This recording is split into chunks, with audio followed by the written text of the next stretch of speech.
Hi, hello friends. Already நம்ம சேனல்ல வந்து வாட்டர் இன்லெட் ஃபில்டர் எப்படி க்ளீன் பண்ணி எப்படி ஃபிக்ஸ் பண்ணுறதுன்ற வீடியோ பார்த்துருப்போம் வாஷிங் மிஷின் ரிலேட்டடாக. இன்றைக்கி வந்து வாஷிங் மிஷின் ரிலேட்டடாக வந்து உள்ளே இருக்க ஃபில்டர் எப்படி க்ளீன் பண்ண போகிறோன்னு பார்க்குறோம். கீழே ஒரு ஃபில்டர் இருக்குது, அது எனக்கு தெரியாது. இந்த சைடில் இருக்க ஃபில்டர் பார்த்திங்கன்னா நம்மளே ஈஸியாக வந்து க்ளீன் பண்ணலாம். இதுக்கு வந்து சர்வீஸ் பர்சனெலாம் வந்து கூப்பிடணும்னு அவசியமே இல்லை. வீட்டில் நம்ம சும்மா இருக்கும் போது இதை வந்து மந்த்லி ஒன்ஸ் க்ளீன் பண்ணி போட்டால் நம்ம துணியெல்லாம் கொஞ்சம் நல்லாயிருக்கும்.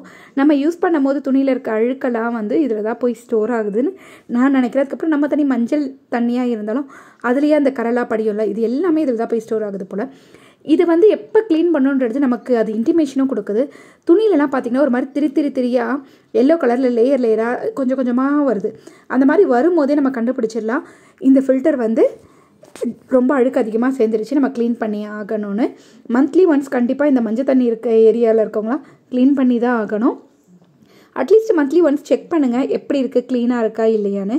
இன்றைக்கி எடுத்து பார்த்தேன், பார்த்தீங்களா எப்படி இருக்குது. இது க்ளீன் பண்ணி ஒரு 2-3 months ஆகிடுச்சு. இந்த மாதிரி இருக்கவே அப்படியே ரன்னிங் டேப் வாட்டர்லேயே போய் இதை நல்லா கை வச்சு தேய்ச்சி வாஷ் பண்ணி எடுத்துட்டேன். இப்போ வந்து நான் வாஷிங் மிஷின் துடைக்கிறதுக்குனே ஒரு கிளாத் வச்சுருக்கேன். இது வந்து வாஷிங் மிஷின் வெளில வச்சுருக்கனால டஸ்ட் ஆகிட்டே இருக்கும்னு தொடச்சி வைப்பேன். அந்த கிளாத்தை எடுத்து இது வந்து ட்ரை கிளாத்து. ஃபஸ்ட்டு ட்ரை கிளாத்தை வச்சு அந்த அழுக்கு எல்லாத்தையும் நம்ம தொடச்சி எடுத்துடலாம். இந்த மாதிரி சின்ன சின்ன விஷயத்தெல்லாம் வந்து நம்ம பொறுப்பாக பார்த்தோன்னா ஃபில்டரும் க்ளீனாக இருக்கும், நம்மளோட ட்ரெஸ்ஸும் எந்த ஒரு அழுக்கையும் வந்து வராமல் இருக்கும் ட்ரெஸ்லேயும்.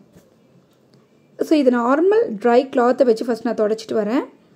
இந்த சைட்லலாம் கூட உங்களுக்கு கேப் இருக்கும், நீங்கள் கை உள்ளே விடும் போதே உங்களுக்கு தெரியும். ஸோ அந்த கேப்லலாம் வந்து இருக்க அழுக்கெல்லாம் சுத்தமாக தொடச்சி எடுத்துருங்க. எல்லாத்துக்குமே நம்ம வந்து ஹஸ்பண்ட் எதிர்பார்த்துட்டே இருக்க முடியாது. நானும் வந்து அவர்கிட்ட சொல்லிகிட்டே இருப்பேன். அவருக்கு டைம் இருந்தால் செய்வார், டைம் இல்லாததப்போ நம்ம லீவ் கிடைக்கும் போது நமக்கு டைம் இருக்கும் போது நம்ம செஞ்சால் தப்பே இல்லை. இது ரொம்ப ஈஸியான வேலை தானே. நானே லாஸ்ட் டைம் ஒரு வாட்டி செஞ்சேன், ஈஸியாக இருந்ததுன்னு இன்றைக்கும் செஞ்சுட்டேன். இப்போ வந்து நான் கிளாத்தை பெட் பண்ணி எடுத்துகிட்டு வந்து இன்னொரு வாட்டி துடைக்க போகிறேன்.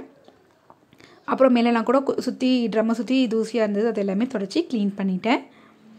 இப்போ அவ்வளோதான். இந்த ஃபில்டர் அப்படியே நம்ம எப்படி எடுத்தோமோ அதே போல் நம்ம ஃபிக்ஸ் பண்ண போகிறோம்.